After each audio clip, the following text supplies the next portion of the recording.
Среда, 21 мая, второй день официального визита президента России в Китай. Накануне уже было подписано совместное заявление о стратегическом взаимодействии. Временно исполняющий обязанности главы региона Егор Борисов установил целый ряд контактов с руководителями китайских территорий и крупных предприятий, достигнув предварительных договоренностей о перспективах их возможного сотрудничества с Республикой Саха. Достигнута главная цель визита нашей делегации в Китай. «Газпром» и СНПС заключили контракт о поставке газа в Народную Республику, передает агентство Prime. Документ подписали в присутствии президента России и председателя КНР Си Цзиньпиня.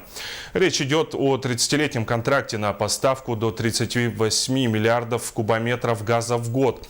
По словам председателя правления «Газпрома» Алексея Миллера, общая сумма контракта 400 миллиардов долларов. Цену на газ он отказался назвать, сославшись на коммерческую тайну. Такого крупного контракта нет ни с одной из компаний. Все принципиальные вопросы решены. 400 миллиардов долларов. Общая цена контракта на 30 лет, добавил Миллер.